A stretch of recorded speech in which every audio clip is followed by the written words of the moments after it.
Stephen Hawking کا کہنا ہے کہ مذہب کے اس دعوے پر یقین کرنا بڑا مشکل ہے کہ یہ وسیع و عریض کائنات خدا نے صرف انسان کے لیے بنائی ہوئی ہے۔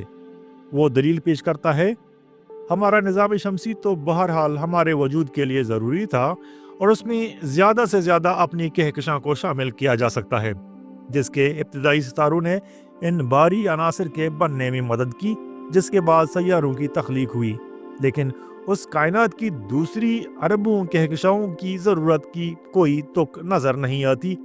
دور حاضر کا انسان اور خدا۔ گزشتہ چند ویڈیوز میں انسانی شعور کے نامعلوم سے معلوم تک کے ارتقائی سفر کے دوران تصور خدا میں ہونے والی تبدیلیوں کا تذکرہ ہوا ہے۔ انسان کا یہ سفر تاحال جاری ہے۔ انسانی شعور کو تہذیب کے مختلف مراحل پر فطرت کے ساتھ اپنے رشتے کو سمجھنے میں جن سوالوں کا سامنا کرنا پڑا، ان کے جوابات کی تلاش کے لیے اس نے اپنی تمام قوتوں کا بھرپور استعمال کیا۔ فہم و ادراک کے اس عمل میں جو خلا رہ جاتے ہیں، انہیں اساطیر، دیومالا، نوبانو عقائد اور مذاہب پر کرتے ہیں۔ دوسری جانب محنت کے عمل کے دوران فطرت کی قوتوں کے راز افشا ہونے پر خود ساختہ خداؤں کی تسخیر بھی ہوتی رہی۔ اس طرح انسان کفر و ایمان کے اپنے ہی بنے جال میں گرفتار خود اپنے شعور سے الجھتا رہا، اور بالآخر وقت آ گیا جب وہ اپنے شعور کی نوزائیدگی سے بلوغت تک کی کہانی خود بیان کرنے کے قابل ہو گیا۔ آئیے دیکھتے ہیں کہ انسان آج اپنی شعوری بلوغت کے دور میں ان سوالوں سے کیسے نپٹ رہا ہے جو کبھی تصور خدا کی تخلیق کا باعث بنے تھے۔ عقیدہ خدا کے لیے جو عوامل مرکزی کردار ادا کرتے رہے ہیں، ان میں فطرت کی سرکش قوتوں اور حالات کے سامنے بے بسی کے علاوہ تخلیق کائنات کا مسئلہ پیش رہا ہے۔ ایک ماورائی قوت کا تصور اس وقت انسان کا نفسیاتی سہارا بنتا ہے جب وہ کسی مسئلے سے دوچار ہو کر بے کسی کی دہلیز پر آن کھڑا ہوتا ہے۔ یہ عام مشاہدے کی بات ہے کہ جب تک بے بسی کی حد نہیں آتی، انسان کو خدا کے تصور کے سہارے کی بھی کوئی ضرورت محسوس نہیں ہوتی۔ یہ بے بسی روزمرہ کے معاشی و سماجی حالات و واقعات کے دوران بھی ہو سکتی ہے، اور تفہیم کائنات کے عمل کے دوران بھی۔ معمول کی کسی بیماری میں مبتلا ہوں تو کسی کو خدا یاد نہیں آئے گا، البتہ جان لیوا بیماری میں جو کسی حد تک موجودہ وسائل کے مطابق لا علاج ہو تو خدا کا نام نفسیاتی سہارا بن کر لبوں پر ادھر آتا ہے۔ اس طرح کوئی معاشرہ جتنا علم سے بے بہرا اور معاشی طور پر پسماندہ ہوگا، اس کی بے بسی کا دائرہ بھی اتنا ہی وسیع ہوتا ہے۔ چنانچہ ان کے ہاں عقیدہ خدا کی شدت بھی اتنی ہی زیادہ ہوتی ہے۔ وہاں کی انفرادی اور اجتماعی زندگی میں خدا کا وجود اہم رول ادا کر رہا ہوتا ہے، اور جن معاشروں کا معیار زندگی بلند ہے، لوگ عمومی طور پر تعلیم یافتہ ہیں اور زندگی کی شب و روز کی سرگرمیوں میں ٹیکنالوجی کا بھرپور استعمال ہو رہا ہے، وہاں عقیدہ خدا کسی میوزیم پیس سے زیادہ حیثیت نہیں رکھتا۔ آج کا جدید انسان اقتصادیات، اخلاقیات اور فزکس کی دنیا کے سوالوں کے جواب کے لیے خود کو بے بس محسوس نہیں کرتا۔ اس کے پاس سائنسی بنیادوں پر نہایت گہرا، معیاری، منظم اور ہمہ جہت علم کا وسیع خزانہ موجود ہے۔ وہ اس اربوں نوری سال پر پھیلی ہوئی کائنات کے لامتناہی سلسلے کے مقابلے میں اپنی محدود صلاحیت کار سے بھی اچھی طرح آگاہ ہے، لیکن اپنی کمزوری کا یہ احساس اتنا زیادہ نہیں کہ اسے کسی توہم پرستی یا مفروضے کا سہارا لینا پڑے، بلکہ مذکورہ بے بسی اسے اور جستجو کرنے اور علم کی مزید سرحدیں پار کرنے پر اکساتی رہے گی۔ آئیے دیکھتے ہیں آج سائنس اس کائنات کی ساخت اور تخلیق کے بارے ہمیں کیا معلومات فراہم کرتی ہے کہ تصور خدا بہرحال اس طرح کے سوالوں سے گہرے طور پر جڑا ہوا ہے کہ یہ دنیا کہاں سے آئی، کس طرح اور کیوں کر اس کا آغاز ہوا، کیا یہ ختم ہو جائے گی اور کیسے۔ ایک زمانہ تھا ان سوالوں پر عقائد کا راج تھا، چنانچہ مختلف مذاہب اور عقائد نے لامحدود قصے اور کہانیاں پیش کیں جن پر خدا کے ہونے کی ساری عمارت کڑی تھی۔ خبر نہ تھی کہ ایک دن یہ کائنات نہ صرف ان سوالوں کا جواب خود پیش کرے گی، بلکہ انسان تخلیق کائنات کے ابتدائی لمحات و واقعات نہ صرف اپنی آنکھ سے دیکھ سکے گا، بلکہ ہمیشہ کے لیے انہیں کیمرے کی آنکھ میں بند بھی کیا جائے گا۔